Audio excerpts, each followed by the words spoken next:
सभी गुरु भाई बहनों को जय गुरुदेव। सिद्ध योग में नाम जप पर बहुत जोर दिया जाता है। हम सब भी आपस में बात करते हैं तो नाम जप पर जोर देते हैं। साधक नया है या पुराना है, कोई भी समस्या का समाधान है, चाहे वो भौतिक समस्या हो, चाहे वह आध्यात्मिक उन्नति करना हो, हम सभी कहते हैं कि लगातार नाम जप कीजिए, सघन नाम जप कीजिए। आखिर नाम जप इतना महत्वपूर्ण क्यों है? गुरुदेव हमेशा बोलते हैं कि नाम जप चाबी है। आप दो भी कीजिए, लेकिन नाम जप के बिना पार नहीं पड़ेगी। आप ध्यान करते हैं, ध्यान कम कीजिए, ज्यादा कीजिए, लेकिन नाम जप के बिना पार नहीं पड़ेगी। गुरुदेव कहते हैं कि लगातार नाम जप करना है, साइकिल के चेन की तरह, तेल की धार की तरह। आखिर क्यों? देखिए, सिद्ध योग में कुंडलिनी जागृत होने से लेकर उसके अंतिम लक्ष्य तक पहुंचने में नाम जप का ही योगदान है। नाम जप जितना अच्छा होता है, ध्यान भी उतना ही अच्छा लगता है और गुरु के प्रति श्रद्धा भी बढ़ती जाती है। शुरू में गुरु के प्रति विश्वास रहता है और यही विश्वास धीरे धीरे श्रद्धा में बदलता जाता है। गुरुदेव कहते हैं कि 100% श्रद्धा इज इक्वल टू ज्ञान। जिस दिन पूर्ण श्रद्धा हो जाएगी, उसी दिन ज्ञान हो जाएगा। कुंडलिनी के ऊपर उठने के साथ साथ गुरु के प्रति श्रद्धा भी बढ़ती रहती है। इसलिए लगातार नाम जप करना है। नाम जप करने से खुमारी आती है और बहुत से गुरु भाई बहनों को खुमारी का अनुभव होता है। ये बहुत ही आनंददायी होती है।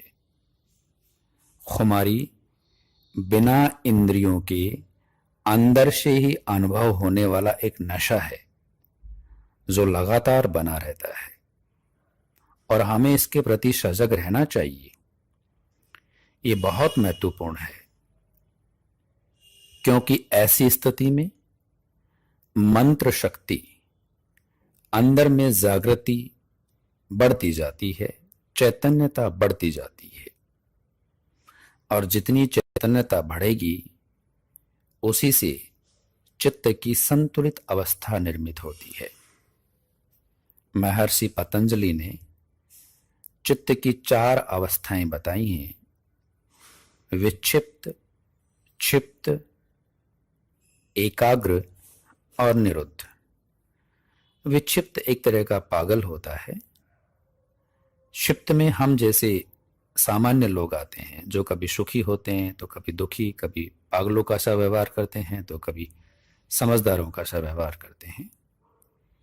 एकाग्र, जिसमें इंद्रियां पूरी तरह से नियंत्रण में आकर के चित्त को एकाग्र करती हैं, वो एकाग्र अवस्था होती है। और निरुद्ध अवस्था, उसमें चित्त पूरी तरह से ईश्वर में लीन हो जाता है, ज्ञान की अवस्था होती है। तो नाम जप लगातार करने से चित्त की संतुलित अवस्था निर्मित होती है। चूंकि हमारा ये मार्ग प्रवृत्ति मार्ग है, इसलिए हमें चित्त की संतुलित अवस्था की जरूरत होती है। ये त्याग का मार्ग नहीं है, इसमें त्याग करने की जरूरत नहीं होती।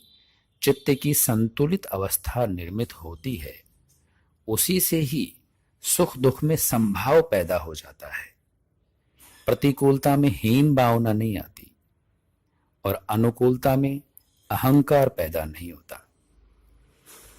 नाम जप से चित्त शक्ति, कुंडलिनी शक्ति चित्त को निर्मल कर देती है, जिससे बुद्धि का निश्चयात्मक रूप विकसित होता है। अर्थात विवेक जागृत होता है, जिससे यथार्थ ज्ञान बाहर आता है और बाहर की समस्याओं का समाधान करता है। उसके अलावा आत्मा का जो गुण होता है, शुद्ध, बुद्ध, नित्य और मुक्त, उसकी तरफ भी ये यथार्थ ज्ञान हमें लेकर जाता है। नाम जप लगातार करने से साधक दिव्य रूपांतरण की तरफ बढ़ता है। दिव्य रूपांतरण, डिवाइन ट्रांसफॉर्मेशन की बहुत सी बातें होती हैं, हम सब लोग इसकी बहुत बातें करते हैं, लेकिन दिव्य रूपांतरण कब संभव है? देखिए, प्रकृति 3 गुणों से बनी है। सत्य सात्विक गुण होता है, तम तामसिक गुण होता है और रज राजसिक गुण होता है। इन 3 गुणों से ये प्रकृति बनी है। इन तीनों गुणों के जो अधीन व्यक्ति होता है, जो गुण जिसमें प्रधान होता है, डोमिनेट करता है, उसी हिसाब से व्यक्ति आचरण करता है, उसी हिसाब से सुख दुख को महसूस करता है, उसी हिसाब से वो इस संसार के प्रति अपनी दृष्टि बनाता है। और जो इन तीनों गुणों के अंदर रहता है, उसमें प्रकृति की सभी घटनाओं का सुख दुख के रूप में अनुभव होगा। डिवाइन ट्रांसफॉर्मेशन क्या है? लगातार नाम जप करते रहने से सबसे पहले तामसिक वृत्ति का दबना शुरू होता है और धीरे धीरे तामसिक वृत्ति पूरी तरह से सुषुप्त अवस्था में चली जाती है। उसके बाद राजसिक, धीरे धीरे राजसिक गुण भी सुषुप्त होता है और सत्व गुण की प्रधानता बढ़ती जाती है। सत्व गुण जितना ज्यादा होता जाता है, उतना ही आनंद की अवस्था निर्मित होती है, लेकिन फिर भी दुख और तकलीफें बनी रहती हैं। डिवाइन ट्रांसफॉर्मेशन नहीं होता। जब तीनों गुणों से मुक्त हो जाए, त्रिगुणातीत अवस्था आ जाए, अक्सर हम ईश्वर के लिए त्रिगुणातीत शब्द का प्रयोग करते हैं। इसका मतलब ये है कि इन तीनों गुणों से परे हमारी अवस्था निर्मित हो जाएगी। उसको डिवाइन ट्रांसफॉर्मेशन कहते हैं, दिव्य रूपांतरण कहते हैं।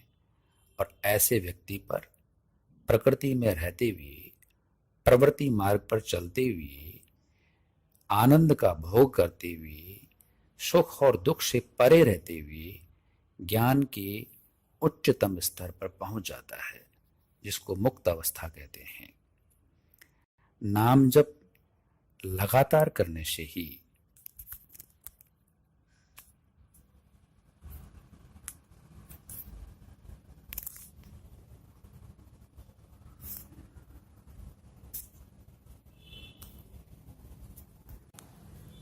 सभी समस्याओं का समाधान संभव है। तो इस प्रवृत्ति मार्ग में रहते हुए, आनंद को प्राप्त करते हुए अंतिम लक्ष्य तक अगर पहुंचना है, तो निश्चित रूप से सिद्ध योग में नाम जप ही महत्वपूर्ण है। लगातार करना है। गुरुदेव का आशीर्वाद बना रहे। जय गुरुदेव।